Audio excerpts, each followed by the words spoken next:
Tepeli kaka biso nyonso tokufa mutu atikala tepo tozomona lokolo ndireti lukuteleki ma miso ezame mobala lelaka te pasi na motema. Réponse à kopesa biso ezali kaka yondo kobongisa mboka oyo po tozomona mboka yango banda élection esalama likambo moko ya malamu eza te.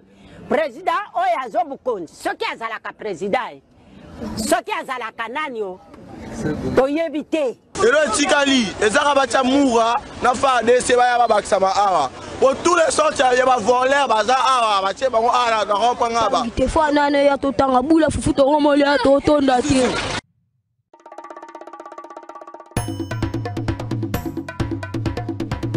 Po tozomona mboka yango banda élection esalama likambo moko ya malamu eza te. Président oyo azobukonzi soki azalaka président.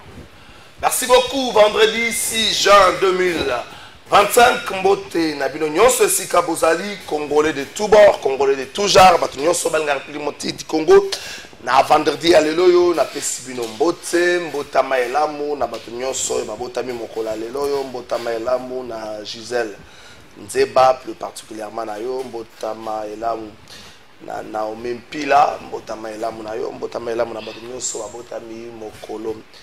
Ya Leloyo. Kinshasa, actualité tirali dominée. La rencontre et à lobby entre Martin Fayoulou Madidi et puis Félix Tshisekedi Tshilombo. Il était pratiquement 17h tango. Félix Tshisekedi, la cité à l'Union africaine, Ayamba Kibongo, Martin Fayoulou et Longo na délégation à tous Congolais na zolo ba makambo ba image ezali.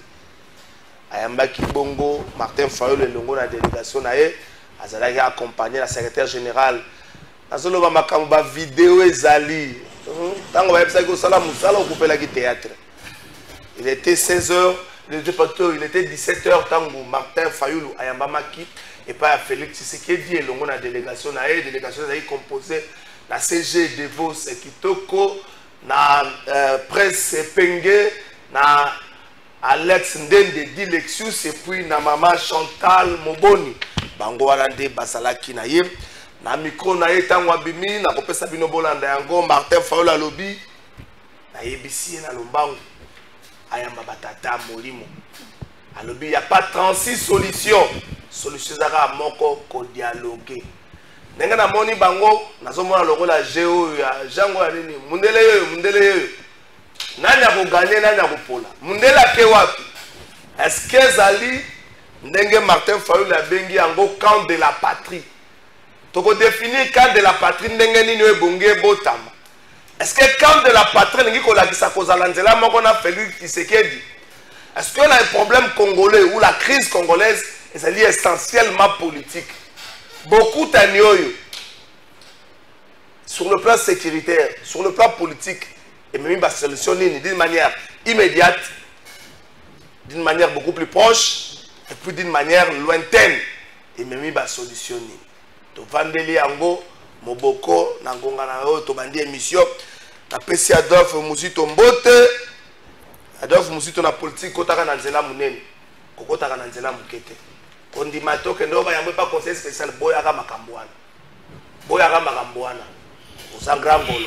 Mbota Adolphe Mousito za grand ngolo boyaka makambo otekela biloko wana pa ba ngana tanga yana nga sayo me natangi ete kulo tunanga lisanga monga natangi yo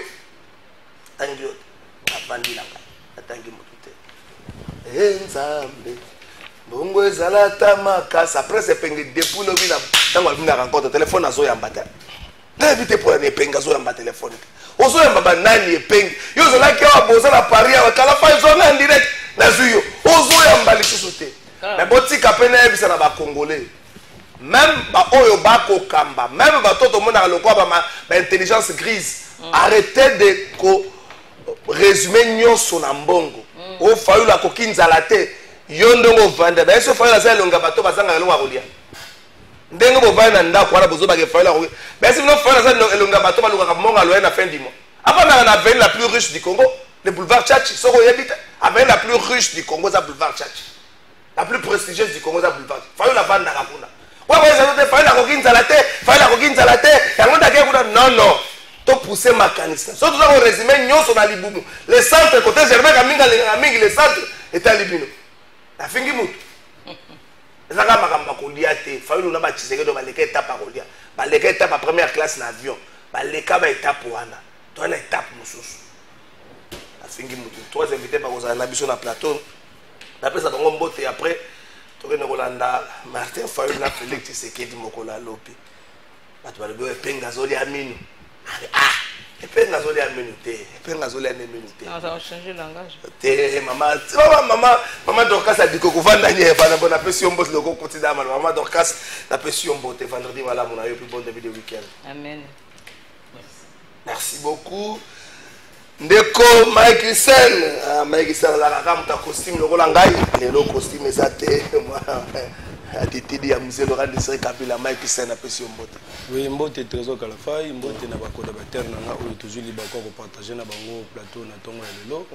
pe na lingi na dénoncer loko moko oyo komela kinga ya avant-hier ne pas bêter que le gars belesi non en fait c'est tracasserie policière donc nazalaki juste sur Tombalbay na parquet mutuka nanga juste devant nino supermarché ça même pas 5 minutes l'air na bimi non l'air na bimi na kuti ba komi ko menacer chauffeur nanga pa ba policier ba lobi non mauvais stationnement baye na mutuka na remorquage ba lobi que non il faut to que na ona nino yo na nini na bigo ngo wapi na ebité ba zui mutuka ba kena yango osomona immeuble au ranking comme eux ils allaient inachevé la gare centrale les a place bazo ke na bamituka nyo sukuna ba komi nango kuna na Rolanda chauffeur là na komi kuna ba ebisinga que non awa ndengo awa voilà la procédure à suivre ba lobi des années procédure kuna za soso yi bakangi yo baza na taxe mo ba futa kana $100 na zo ba te so za la hôtel de vie so za yana 600 ba bi faut futa $100 wana c'est non discutable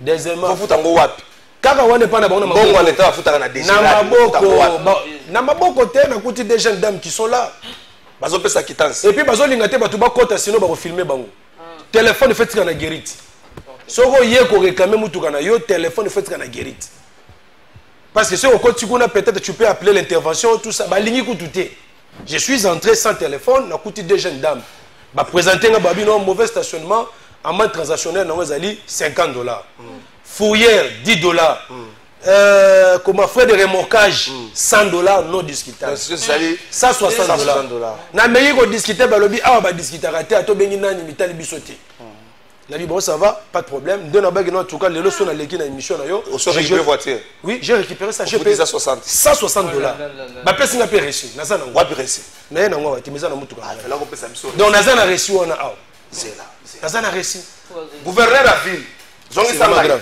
gouverneur à ville na évité aux gouverneur à ville ya Kisasa pour ba voter qui on a ba député to aux gouverneur à ville même likolo ya ba service à police DG oyo no maki ya sika na service wana ba remorquage wana azwa mesure après ça na biso ba rédaction loba mutu moko te akumbaka nanu mutuka ya moto po azomona clair te soki mbongo wana ekendaka wapi alobi il faut mener enquête soka sisi enquête na ye nde ako informer na population kinoise ke batela kotie eloko boye te nga moko lelo nazoya koparke mutuka kuna liboso nazoya koparke nakozala accompagné na baservice ya ministère ya transport provincial na kati ya voiture na ngai epuis na baservice ya général Israël Kampu oya sika police tokozala na bango kuna po tosunga tokanga bato bakoliaka mbongo ya leta pamba mbongo ya leta bafuta yango na maboko te bafuta yango na dégérate mbongo ya leta na maboko okomi na et puis je n'étais pas le seul bamituka eza kuna ebele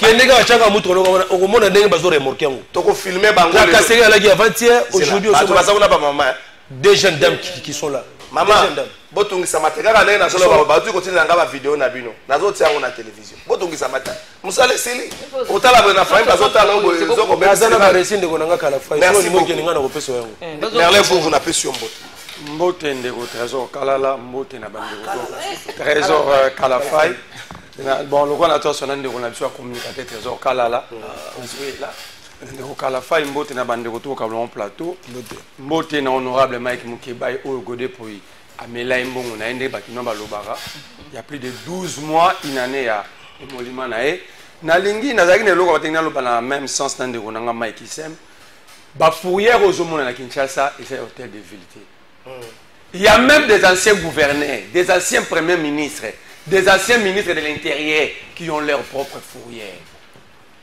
Mais c'est un des autres. On a lobby, on a Kosi Bumbaza Temo, Ayebi, Yanwazo Banga, Batona Bazaba Prison.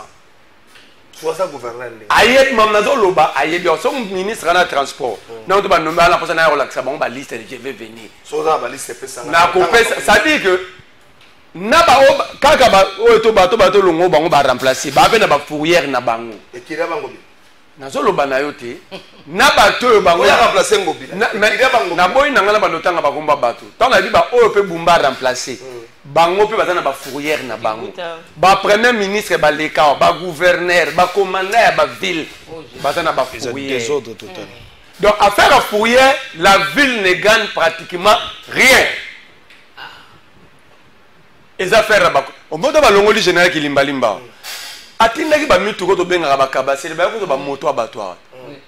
Pour ba ko ma ko ba moto na kalu fungula parce que ba estima que na yipe crime tondi. Ba tuna question te. O ba ko longola tant ba nommé général au Israël Kang et kendaki na place pour qu'on a des tondaki. Quand j'ai questionné des policiers, Babi Baké remplacé pour la remise et reprise pour monter à Batebele Bunga. Je ne confirme pas, mais quand j'ai enquêté, les policiers m'ont dit ça. Et bah moto wana, bah mi tout cas wana tant au monde attend bazoa rango, bah identifier rango. Bah moto wana za identifier. Par exemple, bah na moto nyos bakanga bah foutera pas moins de 250 000. Selon tel nombre bah moto bazoa na vite, donc la police congolaise bah rôle la terre bah fouta maté. Barole la terre bazangi teni et comment il y a service il y a assiette à l'État parce que les amendes, les taxes, les impôts font partie à mobilisation des recettes. Alors la police par jour à cause ça pas moins wana raté ba monto ba kanga to moni tous les moteurs au monde ya police ba faire ça mon là. Je l'ai dit en regardant la caméra. Ceux qui ba kangi yote mai qui sem aina mbongo va faire ce matin na poko ba botole moto ba pesi moto sous. Bami tout gano zo mona ba kabase le wane kanga bikanga kanga. Donc bazo pousser ba on a tracasser. Parce que ba commandant na bango même carburant à l'état ou à la police ba tuana ba sombara yango. Alors so ba bimi ba kangité ba roboto la bango cop. C'est-à-dire ici Jacquemain Chabani est ailleurs. Il est dans le débat PPRD au lieu de penser à sécuriser le peuple. C'est grave. Nazo na bandela ke loko ba publier les biso fichier à la police ya Kinshasa. Avec les policiers mécanisés. Au moment où les policiers sont journaliers.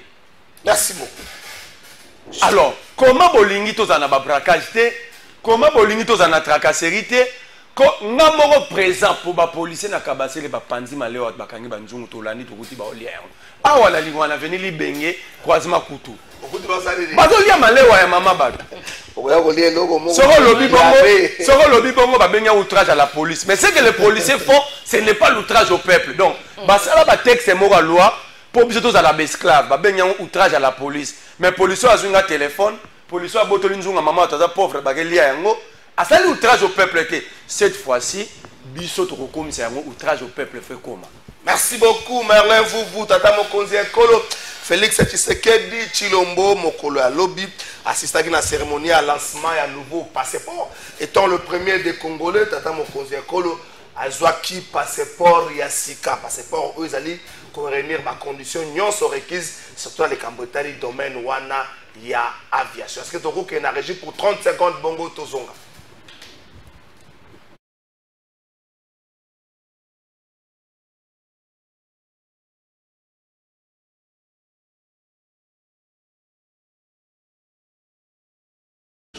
Je me fais le devoir de vous expliquer les biais fondés de ce passeport en ce qui concerne la sécurité.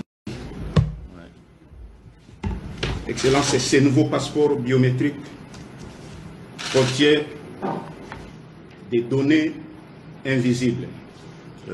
Ces données invisibles à l'œil nu, mais avec une lumière noire, vous pouvez voir ça. Vous voyez l'emblème de la RDC.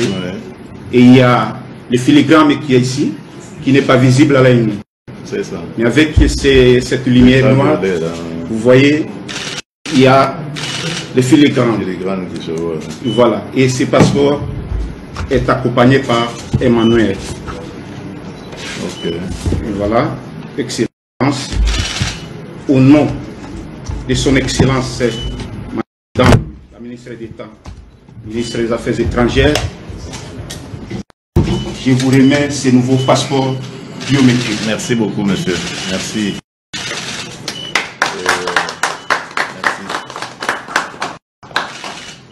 Merci beaucoup. En tout cas. Vous qui êtes sur la radio.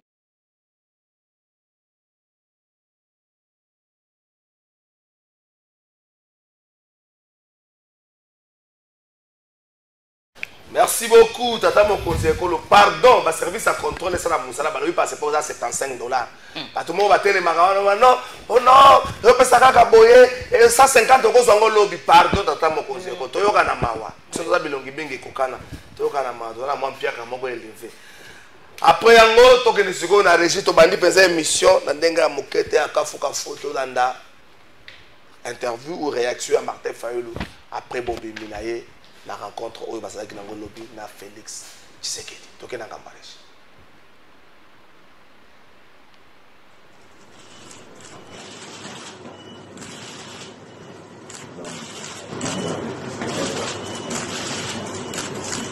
Vous savez que le pays est dans une passe très difficile.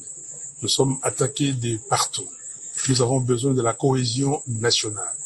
Je suis venu pour lui dire que nous n'avons pas 36 solutions. Nous devons créer un camp de la patrie.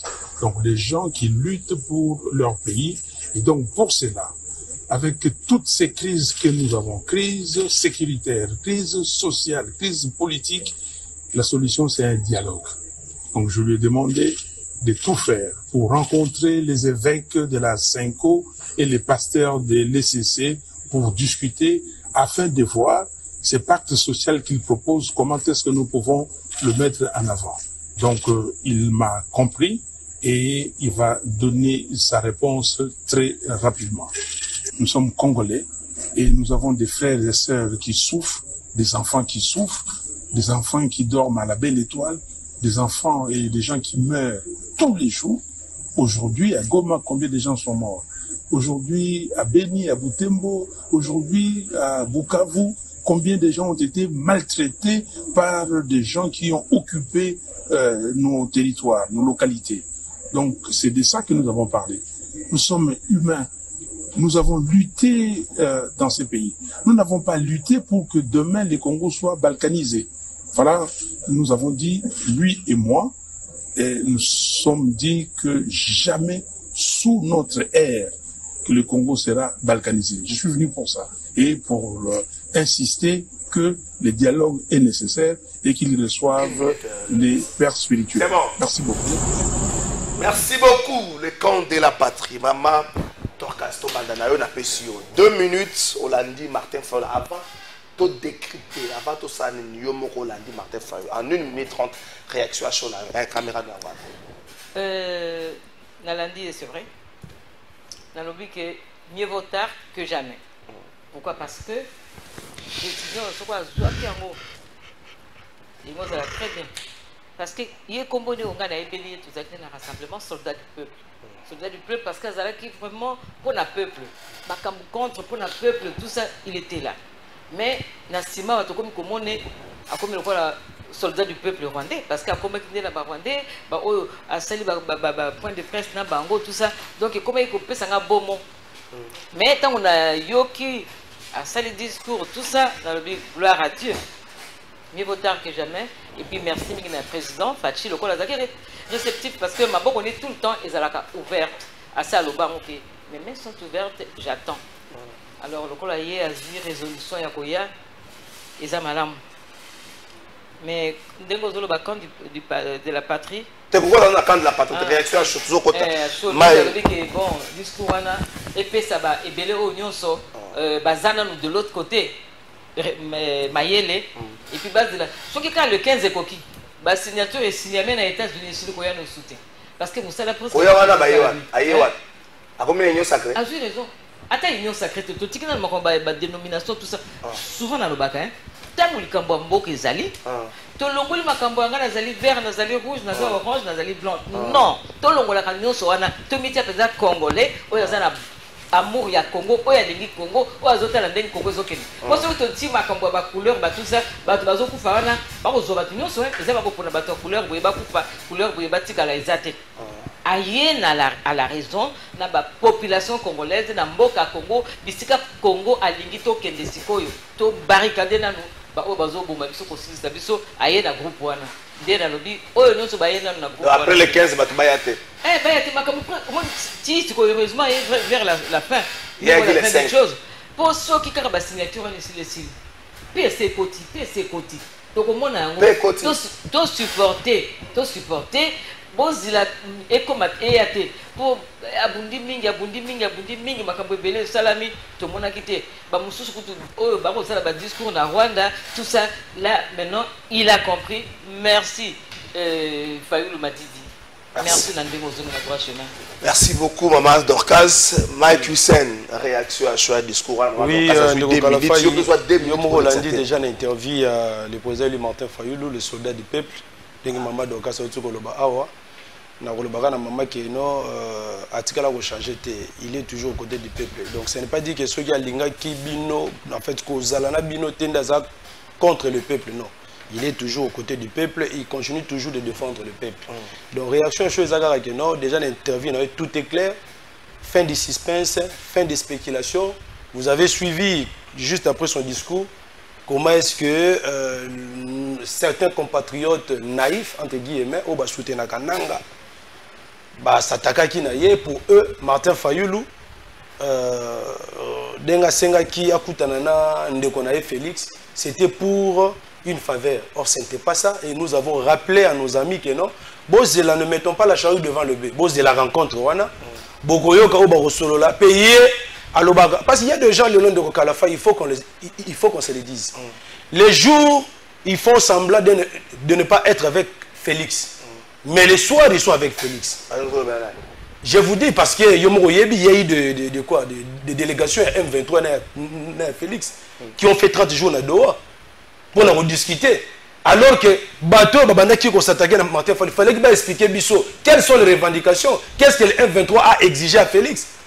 Et heureusement que l'on est simbité parce que pour eux les seuls interlocuteurs, il y a Nanga, c'est Félix. Or, ce n'est pas un problème entre Nanga et Félix. C'est le problème du Congo. C'est le problème de tous les Congolais. C'est ainsi que le président Martin Fayulu a joué un rôle, je peux dire, comment c'est-à-dire, de rassembleur. Pour dire à nos amis que non, voilà, mais il faut voir que la cohésion nationale, ce n'est pas entre deux personnes. Ce n'est pas entre Martin Fayulu et Félix Tshisekedi. Ce n'est pas entre Fayulu avec Kabila. Parce que récemment, ici, il avait signé un communiqué conjoint avec Kabila. C'est pour dire que nous avons beaucoup entendu et il y a eu des spéculations.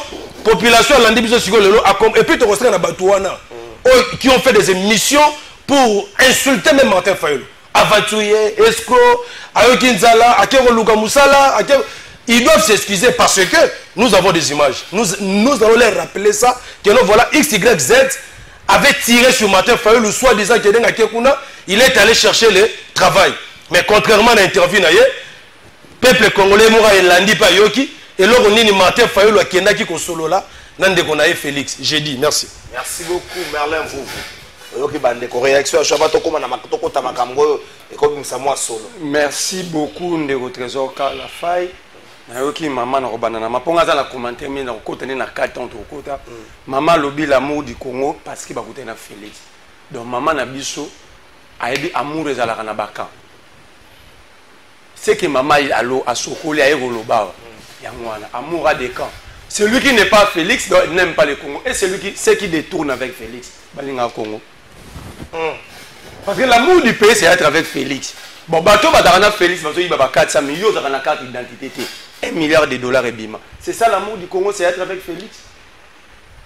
Botika nous comme Kabila parce que comme le rôle là, comme la Kabila comme le rôle là, programme de société, projet de société, vision politique. Bon le bana obino bo sala. On condamne tous nanga. On condamne Kabila alors on vous fait plaisir. Tous les bateaux vont détourner chaque jour. C'est ça l'amour du Congo. So ba lobi bongo Kabila. Bino bongo nga Kabila. Alobi Martin Fayulu est revenu à la raison. Ça veut dire elle dit ici que Martin Fayulu avait perdu la raison. Donc tout les gens ça ajouté. C'est ça. Non. On perd de raison. Des règlements cérébraux, il y a on perd des raisons. Allez consulter les psychologues pour créer science T. La roue a déjà été créée, il ne faut pas créer la roue. À perdre raison. À perdre qui raison, à zongi na raison. Ça veut dire. Tu es ça, c'était. On se l'a bien à français. C'était que tu es ça la sauté. Ça face à la psychologie humaine à l'hyper. Problème, mais ça a été toqué. Ça veut dire la psychologie de l'enfance. Mais non, c'est là. Ça les agité trop. Donc, tu vas comprendre que maman n'a pas le que Martin Fayulu perdre qui raison. Si on a zongi na raison. Les gens nous suivent, va comprendre. Et pas lobby, c'est déjà fini. Mais Nicolas Kazet football pour des secrets d'État. Il n'y a pas divulgué secrets d'État. Elle peut montrer ses signatures à Bidéa, c'est fini. Elle est poursuivable. Divulgation des secrets d'État. Quelque chose qui est dans la loge, il y a un plateau à Bidéa. Si la personne a date à Bidéa les 15, d'ailleurs Martin Fayulu il y a 20. Voilà le régime de la rue des caniveaux des faux sceptiques. Où ce qui est censé rester dans la loge, on envoie des gens venir le mettre sur la place publique.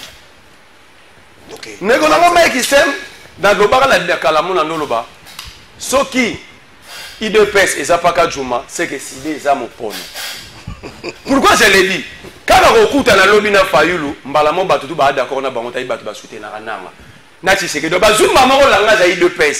toute personne qui est contre, en politique, il faut accepter la contradiction quand vous vous battez pour la démocratie. Il ne faut pas donner des camps inutilement aux gens parce que va contredire Dino. C'est que vous condamnez hier à l'IDPS. Il y a moi aussi un plateau à Siko. Au bateau va condamner Martin Fayulu pour la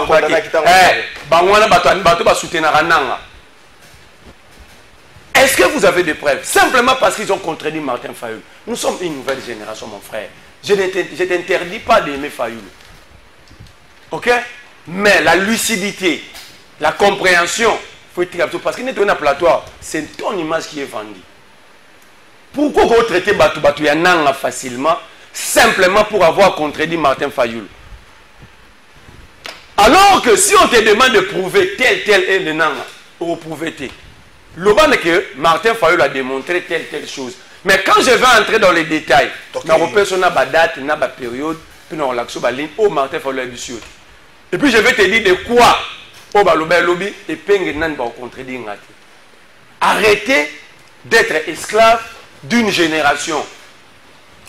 Si cette génération sali tant nango et que balaxi ba limite na bango, quel que soit le combat mutu, quel que soit les combats passés à mutu, il y a temps quand même de leur dire ça suffit. Merci beaucoup Merlin, vous, en d'autres termes, perdre raison veut dire faire une chose contraire à la raison ou au bon sens. Alors, c'est-à-dire ça n'a rien à voir, il faut que vous ayez la définition, ça n'a rien à voir avec la folie. Ça n'a rien à voir avec la dérèglement à raison, non? Ça n'a rien à voir.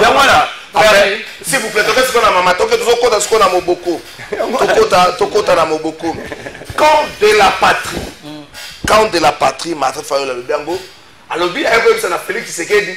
Ayamba na lombango batata na biso molimo et c'est Senko tozali agressé, il n'y a pas 36 solutions, il n'y a qu'une seule solution, la voie de la sagesse. Oyo yena Tshisekedi bazo considérer que zali la voie il y a dialogue. Maman Dorcas Tokei sur le plan immédiat. C'est la question sur le plan immédiat. Rencontre Oyo à part ko sepela na yo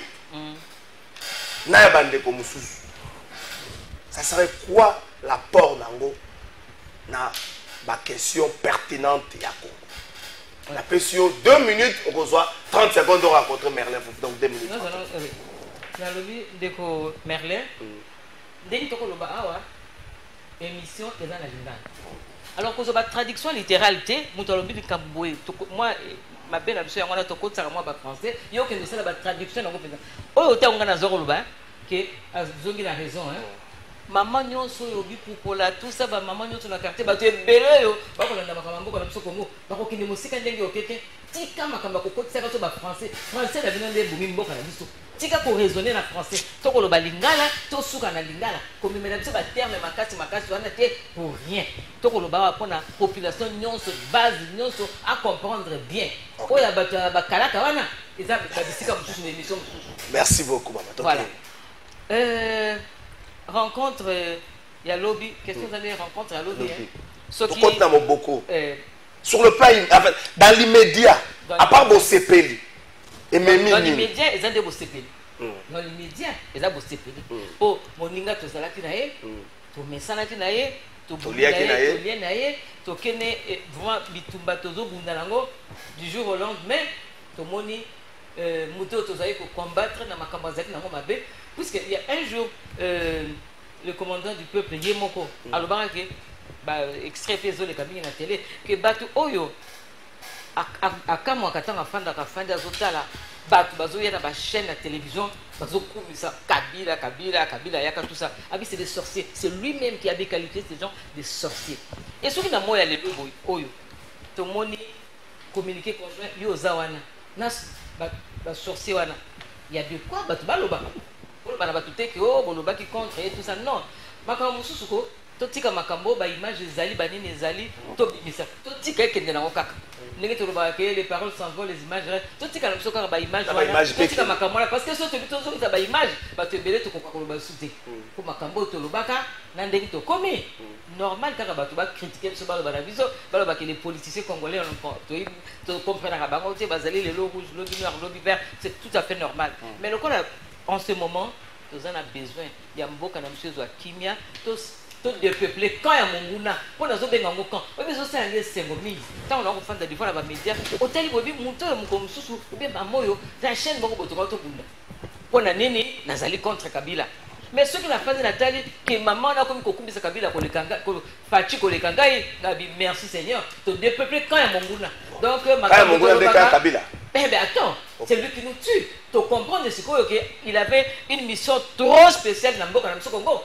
Dans le discours, à saler les mois, on dirait que c'est un Rwanda. Yo mutoza na biso. Tout le baki Rwanda. Bien sûr, oui. Donc nenga mona ki image wana oyebina ba quartier. Azo sala mona Rwanda. On dirait en direct la télévision rwandaise. Ah, wana au changer. En direct, oui, non. Ezaki en direct la télévision rwandaise. Pour quelle raison? Bango ne ba ko boma biso. Siko yo ki do sala émission na kat en direct na mboka wana pour quel intérêt? Là, on a compris que c'est lui qui nous tue. Le cas de se comprendre, il faut que tu évites de comprendre qu'il n'était pas de nôtre, c'était un intrus. Il continue jusqu'à aujourd'hui. Bazo garder na ba Rwandais, policiers rwandais, bazo garder ba militaires rwandais, yo mutoza congolais, ba ko boma biso ba ko garder yo, yango sikoyo eza sengo mingi.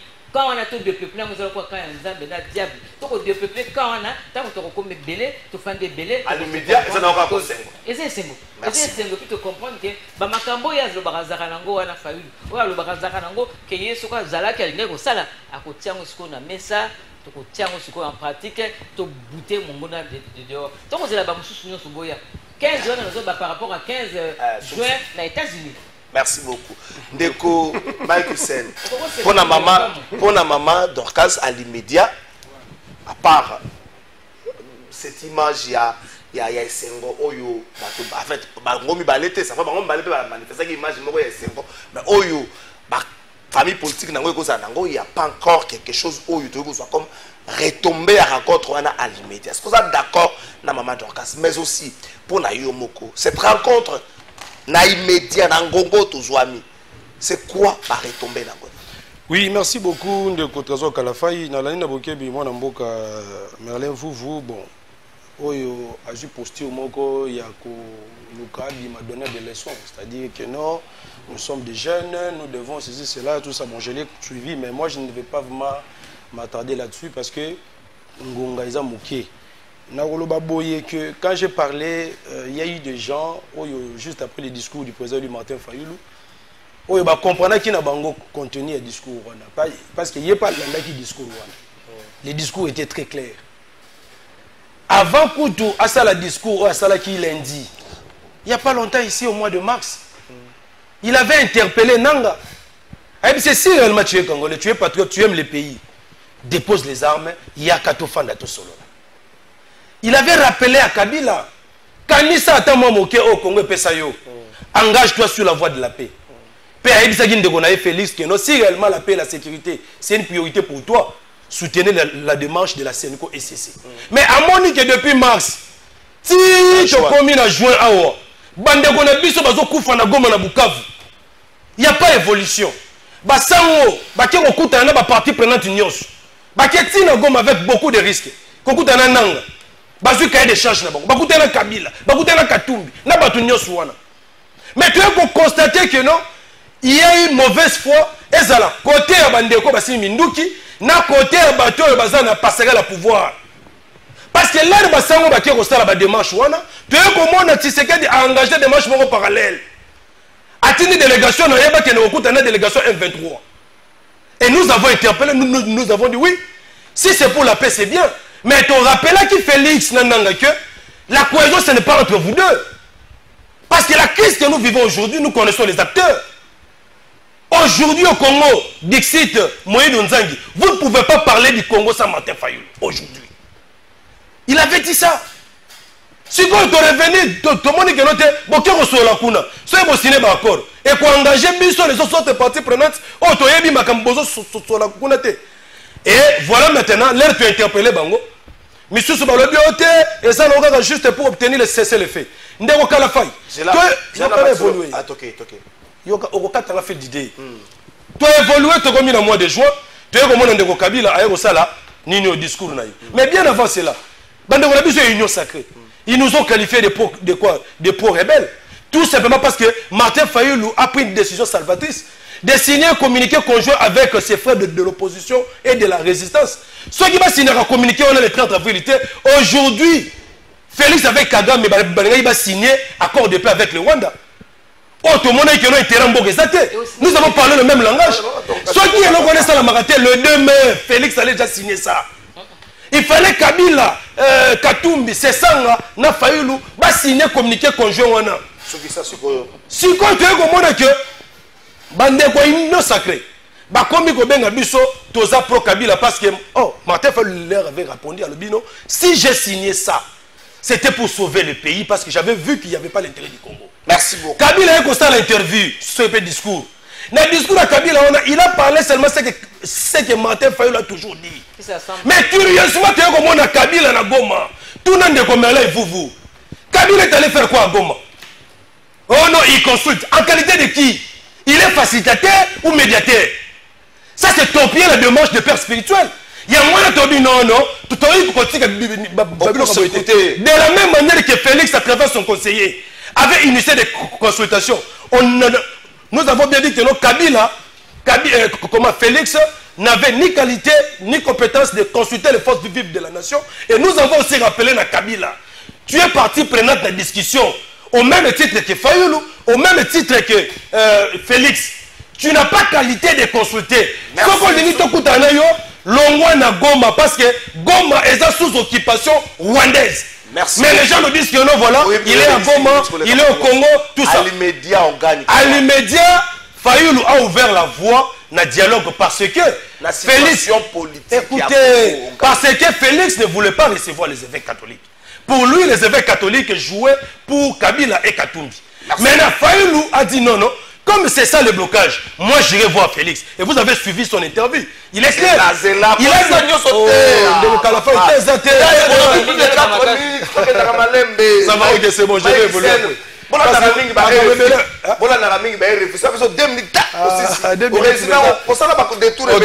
C'est bon, on a besoin de Merlin, vous. La table de négociation, ça me marque par là. Ça ne nous a pas ça, ma concession même pas. Sur la table de négociation à lobby, soit il fait que c'est un ma poste ministérielle, ma poste mandataire public, il faut le remettre. Et puis à l'immédiat, qu'est-ce que nous gagnons? Tu ne comprends pas. Soit il fait que c'est un ma poste ministérielle, ma poste mandataire public, il faut le remettre la table. Tu n'as pas pu remettre donc c'est pas qu'on va de Mike. Tant que tu n'as cause, tu n'as raison. On a 2 ou 3 pour on va jouer à 3. Tu es à 3,30. 3,31, merci. Je crois que vous êtes tranquille. Bon, je ne vais pas trop répondre à moi, j'ai beaucoup de respect. Maman, donc si on considère que c'est le tourisme dans le plateau. Donc, pour être difficile, la mémoire il faut la raison. Elle est incapable de me contredire. Ma bien français, des français, baby simboka. Donc, l'âge n'a évité que français la langue n'a besoin d'administration, dans la constitution. Voilà, violer la constitution matin, midi, soir. Voilà. Donc, nous avons en français, que nous avons fait l'école batikati. Pour nous aider pour le bien, nous avons trouvé que le bien, on a une inconscience. Alors, bisous, il faut traiter mais moi j'étais avec Fayoul dans la Mouka. Quand on disait des sorciers de placebo, il s'agissait de Félix et autres. Batou Bagenda, ça l'alliance dans la FCC. Donc, Nayo. Alors arrêtez de porter des choses comme ça là qui t'ont évité. Vous avez un maman au collier. On a évité. Le rassemblement. Moi j'étais la femme au rassemblement. Maman donc c'est là.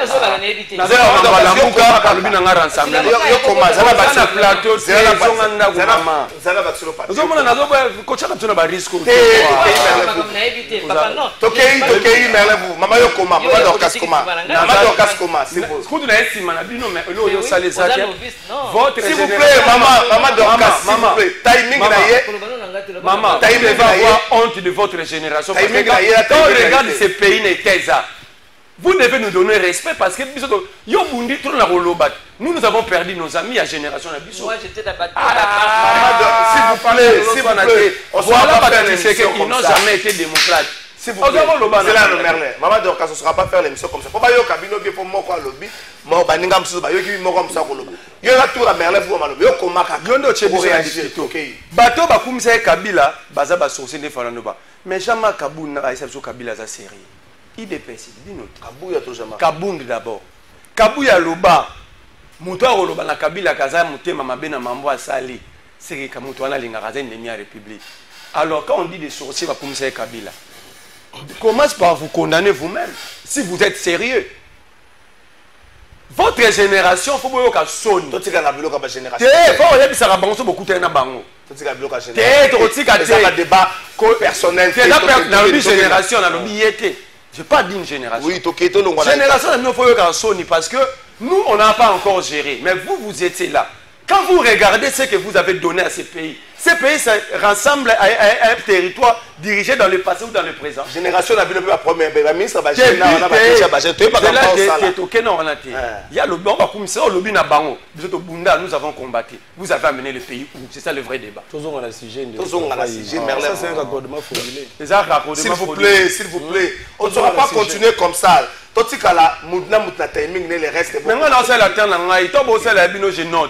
Je ne discute pas.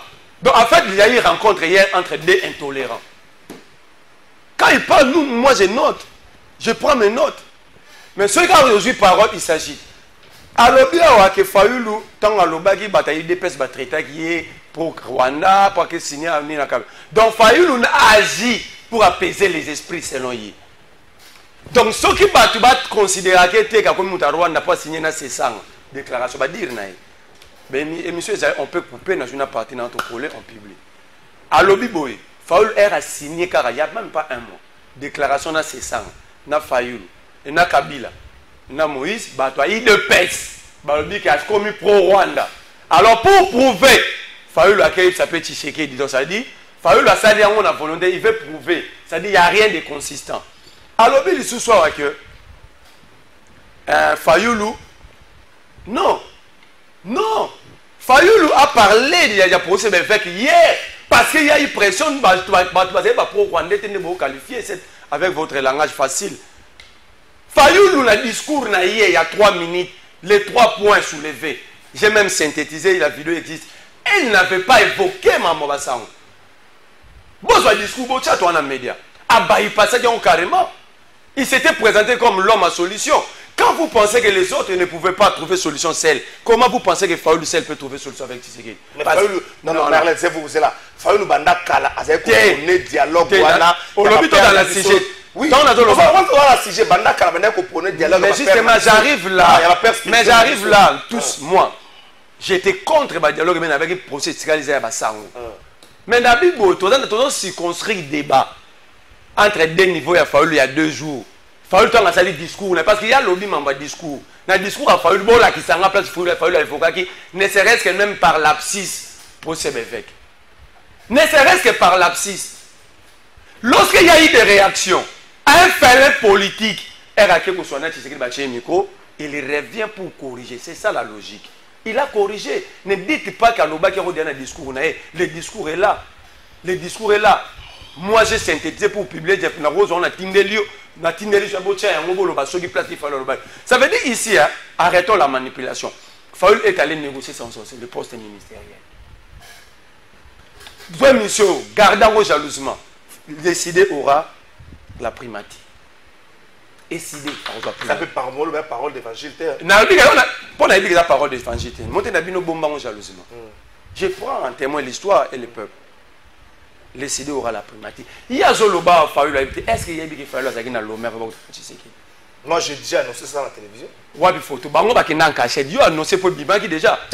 Non, attends. Montrez-moi où un garde de Fayoulou a parlé de ça. Et qui ne cache rien à la population. Vous êtes journaliste, au gros d'information, sinon. Bango bakina côté na peuple. Pourquoi depuis qu'ils ont pris parole ici ou ailleurs pendant un mois, ils m'envoient les gars balobati? Merci. Pourquoi ils n'ont jamais parlé de la réception de Fayoulou? Parce que dribbler qui va opposer, il n'y a même pas des semaines d'ambassade des États-Unis. Pourquoi vous ne parlez pas de ça? Prends ces morceaux avant Fayoulou si je suis en train de mentir.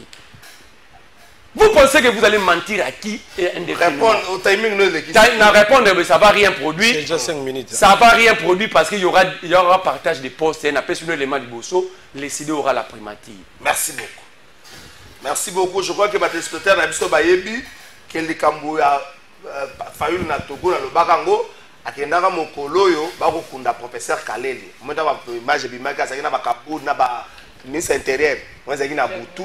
Le lendemain matin Fayoulou a pris son vol pour na Togo kenda kuna yambaki kuna solo kuna et puis je crois 2 jours après azongelaki biso na Kinshasa wana eza o esalemaki l'ambassade des États-Unis ngana yebi a repesa na belément na kotsana ba témoin na ko commenter yango te na yebi yango te Maman Dorcas okozwa turo 2 minutes ya koza 2 minutes turo mundo sa koleka te 2 minutes na lisolo atoso ke ne pas voisin ko senga mungwa okoyeba ke no yo ko proposer voisin ta kombo na lisolo tozoke o ba sola ki lobi à l'immédiateté la table de négociation Fayoulou a yena nini ayena Fayoulou aigle président élu ayena nini Félix Tshisekedi a koya na ba poste ministériel na ba mandataire public Fayoulou ayena nini et puis pour des raisons lointaines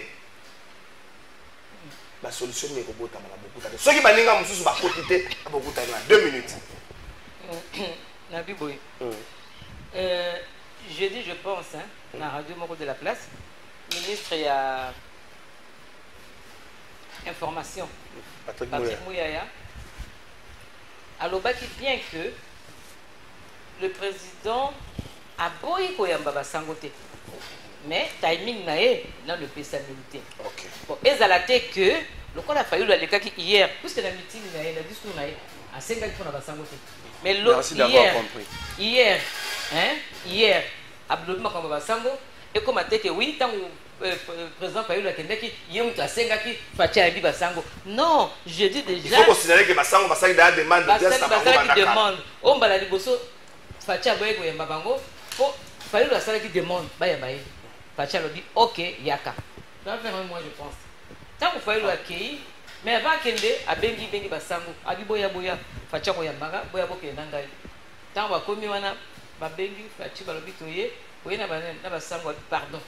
Ngana sengi basango te yo muto senga ki pona yo alors c'est comme ça je te reçois pas voilà ndenge on a fallu la senga ki liboso ba yamba ah oui ba yebi yango boy mais on la senga ki mama zela na bakisolo 30 secondes Fayoulou la senga ki liboso ba yamba ye oui tangu Fayoulou azokende mukolo ngo azokende nga memaki ba mama nani mama legi naona ni mama nani comment la kana mama Chantal tout Fayoulou azoki basango na ba papa na biso SCC voilà afi bango kote moko ba okende na bango ba kote na jeep na yo wana munene wana bazokende ba komi na portail tangu ba komi kuna ba bino ma falo bité oh fachi na sanga moko na sanga ba habité na koyambo te zonga na senga ki basango te na senga ki yo alors nalika mona ndenge batu balobake fachi boya koyamba basango mais bo senga ki audience te kaka boye na ba bino ko koza basango bo uti pa Kagame bo uti pa wapi na ba Rwanda nyonso wana e bongo boya na ba bino timing za ende ekokina lutendengi Patrick Mouyaya lobaki yango c'était avant Fayoulou lo bango lobby ke na ko senga basango mais ngoni ngapi eloko na sepeli pena mingi te na makambo na lobby nalingi tangu président Fayoulou azoya aya lo makambo a comme intercesseur ya batu nyonso te parce que moni likaba basango bongo o moni likaba basango ezo sala passe pona nini parce que tant tout le monde a basango wana dialogue au basango bazosenga dialogue wana ezali ndenge bako lobo ba congolais nyonso Kabila n'est pas congolais to yeba ngo to tchaka te oui il y a tika na Dorcas s'il vous plaît maman Dorcas ça débat moko légal ça débat moko légal restons dans le la RDC n'a jamais retiré la nationalité congolaise à Kabila to tika makambo wana Kabila en ce moment na bananga to moni makambo ba ko sala mikolo nyonso ba ko sala na Goma kuna ndenge ba plus de 9000 morts depuis ba badi makambo na bango siko bato ndenge wana Moïse toyebiye azakana ba soro sukuna ba soro na banani donc na bato bazali contre Congo na biso siko dialogue na bango to ko fanda bibembo ba ko boma na Goma na est nyonso ya Congo et sinena ngolo ko so na doa ko sakosani yokana na doa na ko yebiso et sinena ko bisa solote to fanda siko na bato na mesa boy bon ale nanga olobi bo de basango baligi Kabila alobi bon ngana ligi siko na est wana na koma ngai na koma président bo na bo to ko fanda na bato na doa bo sakosani siko na doa wana papa eza makamba politique omoni ndengi balobi ke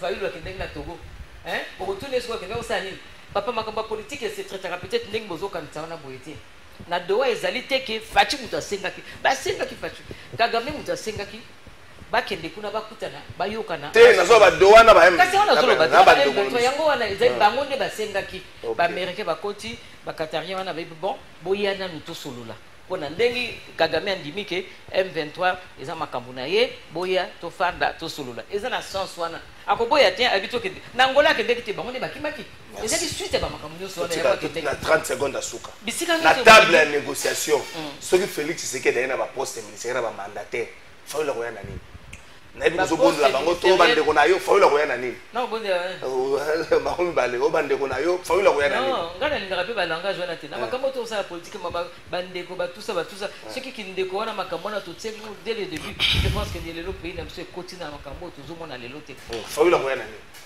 donc sincèrement tous la to yoka po ndenge to zo lo baki oya lo baki a synthétisaki na sorti na ye nde makambo de lo ba makite to ko yoka on lelo nde peza to ko yoka peza makambo nyonso ba merci beaucoup mama Dorcas poka oya lobi akolo bane makambo ba musupe basango alobaki na ngokuna te akolo bakaka pona bato bazoyoka ye donc tous la peza to yoka tango kubima nde to ko ba ko loba bien to répondre mais oya ko yana ngo ngala moni loko ba ko yana ngo ya spécialité oyo fachi acha bandaki pour ça là déjà on comprend mais ce qu'on a peut-être dans makambo ya lobaka ce qui est alingaki ko sala boyina boy aya na makambo ya lobaka wana alobaka na te acha ko na musique totale ndenge nzali. Merci beaucoup Mike Hussein Merlin vous est-ce que la crise congolaise elle est uniquement politique?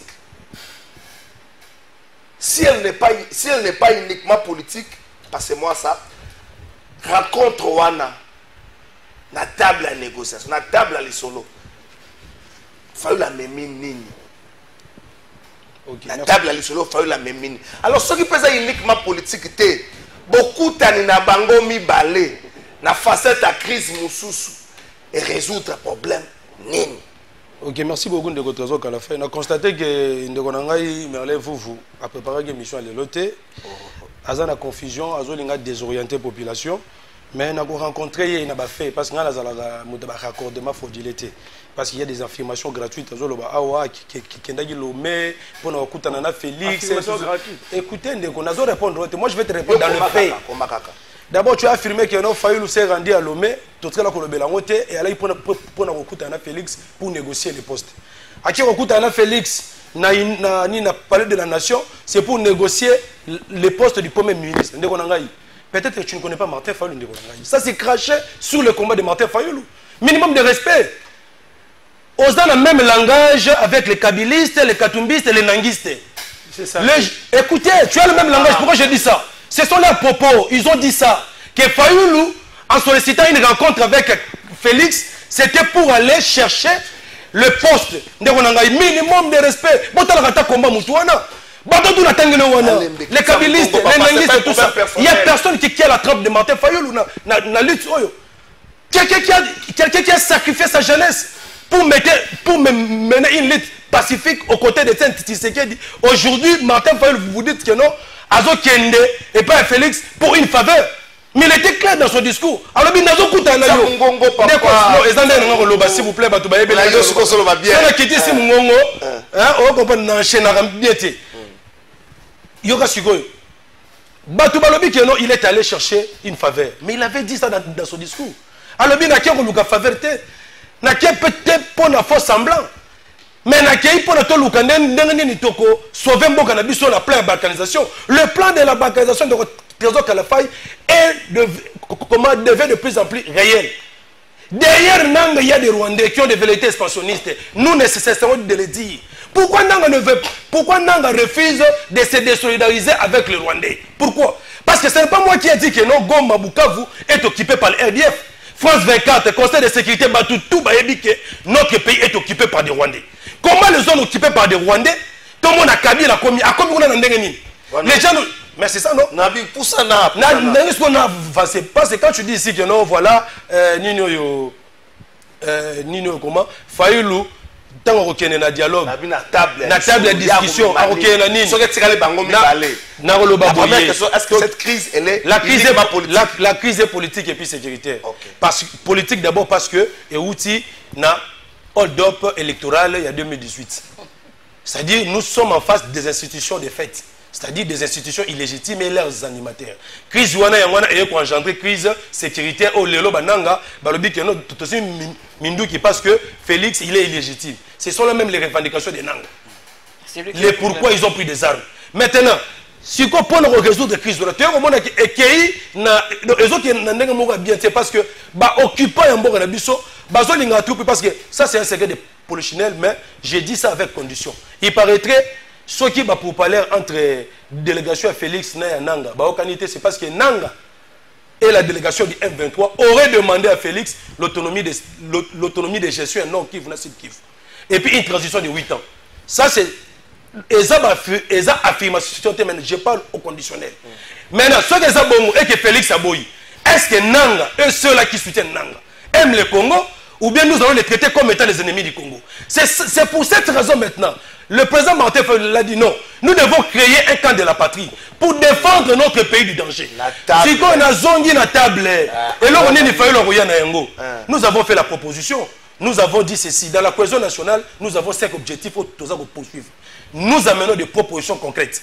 Comme Etienne Tshisekedi dans San City, il était ni ministre, il n'avait ni de député, mais il avait représenté l'opposition non armée. À quoi il y a ma proposition? Plusieurs fois. Il y a Liboso, comment restaurer l'intégrité des causes. C'est ça, c'est pour te dire que non, Martin Fayulu en tant que patriote, aujourd'hui, lorsqu'il viendra à la table de négociation, avec les propositions, l'intelligence que nous avons, je pense que ceux qui te mettent en haut, comment c'est-à-dire, la disposition en Mboka, on trouvera une solution par rapport à la crise politico-sécuritaire. Merci, c'est là. Dans 30 secondes. Pour déjà. Sikoyo, ceux qui battent nous sur la logique na bino na Félix Tshisekedi actuellement, na crise sécuritaire, vous proposez quoi?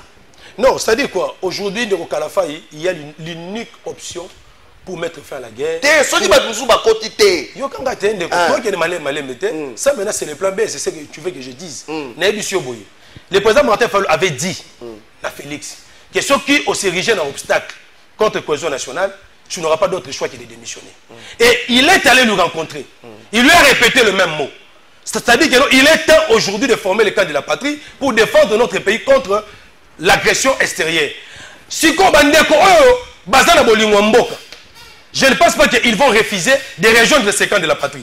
Ceux qui vont rejoindre Yango, en ce moment-là, nous en tant que des patriotes, nous allons maintenant prendre notre destin en main. Pour assister à la balkanisation. Nous allons maintenant traiter ces gens qui seront contre le camp de la patrie comme étant des ennemis. Traiter comme des Rwandais. Et nous allons avertir l'article 63 de la Constitution de Nabiso pour défendre Mboka Nabiso face à l'agression extérieure. En ce moment-là, ceux qui Kabila, Nanga, Katumbi et les autres diront que pour Nabiso, nous sommes des Rwandais, nous soutenons les Rwandais. En ce moment-là, il y aura maintenant des blocs qui vont se créer. Les blocs des gens qui veulent défendre le Congo et les blocs des gens qui veulent le balkaniser parce que nous avons dit, s'il faut mourir, on va mourir, mais le Congo ne sera jamais balkanisé. Merci. Merci beaucoup.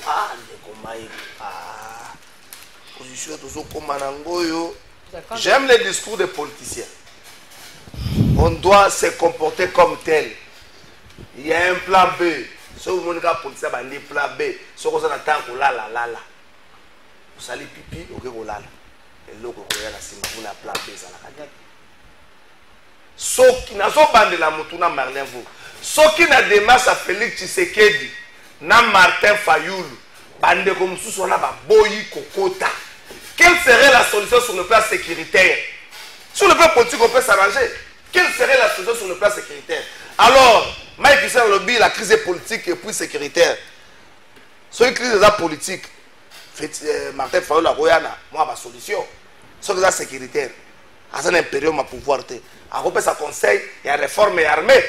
Et vous à la bongo. Ce que j'aime, surtout ceux qui vont récupérer la nationalité na bango balongo ba sénégalais camerounais, et ça aura plaisir. Si tout le monde est tenché comme à ma case. Parce qu'au jour d'aujourd'hui, il y a quelqu'un qui a récupéré sa nationalité. Il n'est plus sénégalais, il n'est plus camerounais. Je ferme la parenthèse. Il était en voyage astral. Tantôt solo là. Parce que dans la lobby, j'ai parlé du nouveau facilitateur et il y a des mafors Yassine. Et il y a le lobby, qui a un katata extrêmement place au bac dans le passé. Tout le monde a raté la chaîne, tout le monde a YouTube. Parce qu'aujourd'hui, les images ne s'envolent. Ça dit ici, hein, il ne faut pas besoin à peuple où il y a la bagizine. Nous ne sommes pas des idiots. Nous ne sommes pas vos marchepieds. Je parie même fort depuis qu'il fallait abîmer le lobby, na rencontre dans beaucoup de et puis, nous avons besoin de défendre les deux quand on écoute le lobby, vous ne dites pas la même chose.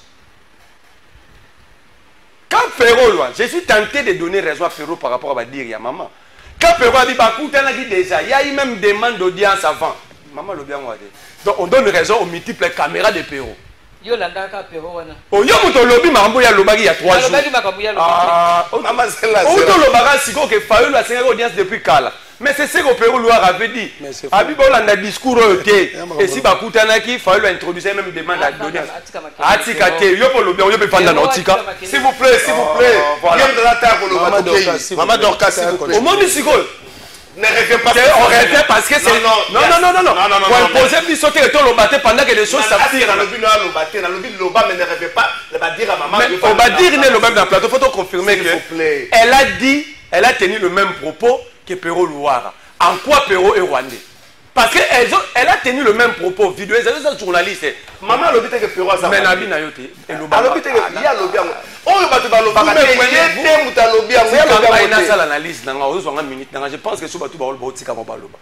Je pense que les journalistes, pour un journaliste, les faits restent sacrés. Il y a un journaliste à l'objet même propos. Traité même il y a un journaliste c'est pro. C'est Perrault qui avait pris parole. Il n'a pas parlé de journaliste. Mike Hussein a lobby Rwandais, a lobby journaliste. Il y a lobby journaliste, il y a lobby Rwandais, il y a lobby Rwandais, pro-rwandais. Être pro, ça veut dire aux soutenir. Il a parlé de pro. Non, il n'a pas parlé des journalistes. A lobby pro. C'est celle Moutou. Au côté sur YouTube. Pendant 2 jours, c'est Perrault Louara. Ne nous voilons pas la face, nous ne sommes pas hypocrites. Ne me demandez pas à moi d'être hypocrite. Ça, je n'ai pas les caractères. Même si je suis journaliste, je suis hypocrite. J'emballe mes histoires, je quitte le plateau. J'aime pas être des hypocrites. Même la Bible, sur les chrétiens, la Bible est interdite. Maman lobby est l'eau morona mutuana. Mais pourquoi vous limitez tout le baquet et ça est l'eau mutuana le baquet yango pas lobby? Ça veut dire ici, il y a une ligne, il y a une direction, bah perception la mutu, bah imposer biso. Que Moussou va réfléchir, que tous nous devons épouser, embrasser les réflexions. Yo sur le lobby de Kambo, elle a dit ce que Perrault a dit. On donne raison aux multiples caméras de Perrault. Et moi, je m'assume, je dois le dire parce qu'elle a dit ça. Perrault n'est pas un modèle. Mais c'est qu'il n'est pas un modèle, c'est pas le même. Loba n'est pas un modèle. Là, il y a Loba dans minute, c'est Loba n'est pas un modèle. S'il vous plaît, ne pas de Perrault. Non, il y a dans le lobby de Bayo. S'il vous plaît, Mike, faisons le débat d'idées de côté. On n'a pas cité son nom. Moi, d'ailleurs, depuis que j'ai commencé, toi, cité combien? C'est là. Faisons le débat d'idées de côté.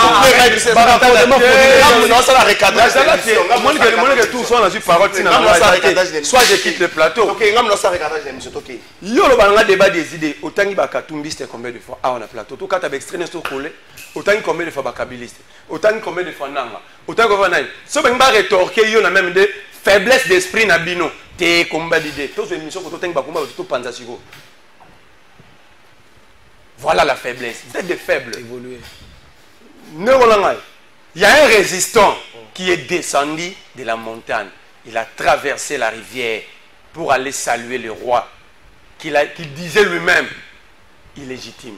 Hier, c'est que la scène que tu assistais au lobby, qui est le président Eli qui ne l'est pas. Parce que jusqu'avant-hier, le local a lobby président Eli. Lundi ou mardi, on s'est présenté avec je salue le président Eli. On a collé dans la même semaine. Qui était président Eli hier? Qui ne l'était pas? Selon toi, qui est qui? Paul. Qu'est-ce que tu réponds? Ça dit quoi? Moi je reste factuel, je ne suis pas fanatique. Je ne suis pas que Mouto soit Kati Fleuve, qui m'a dans Faden, ou qui m'a dans Oya, qui m'a non. Alors, ça veut dire qu'on nous impose d'accepter même le mal. C'est que cohésion nationale. C'est quoi le camp de la patrie? Parce que tant que les gens qui défendent la patrie, c'est là. Tant que Fayoul a lobby, le camp de la patrie. Il faut lire la phrase de Fayoul. Le camp de la patrie autour du chef de l'État. Non. C'est ça qu'il a dit. Non. C'est faux. La vidéo existe, c'est de Rokalafay. Ça, ils sont des camions champions. Tiens vidéo. Est-ce que vous réalisez que Banana Joua Bozo a mis pourquoi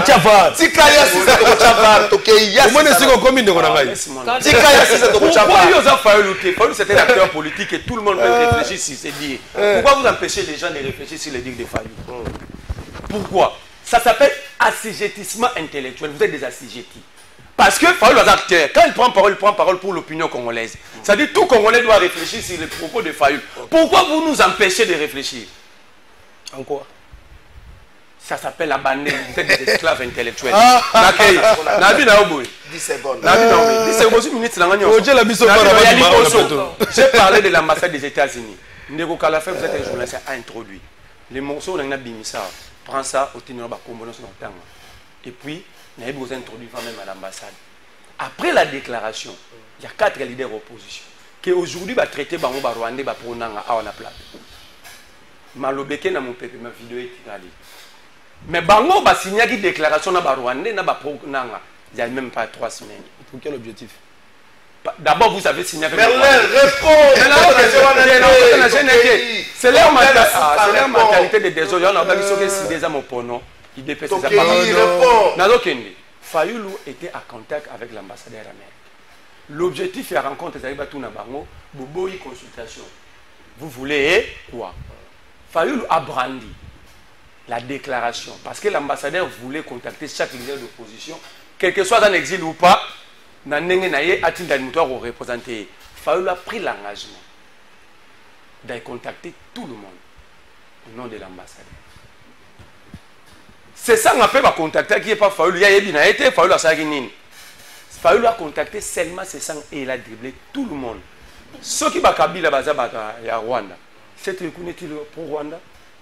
Merci. Jama Kabunde pour Rwanda? D'abord, ça fait des analyses sur des rumeurs. Rumeurs et des spéculations.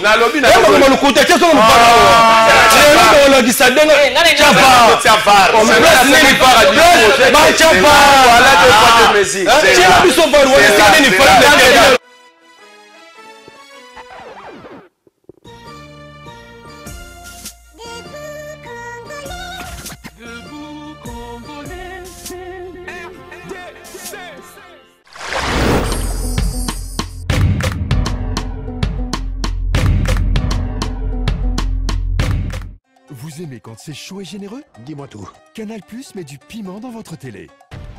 Réabonnez-vous pour profiter d'une offre brûlante avec toutes les chaînes offertes pendant 15 jours. Regardez. Goûtez aux nouvelles émissions et séries épicées comme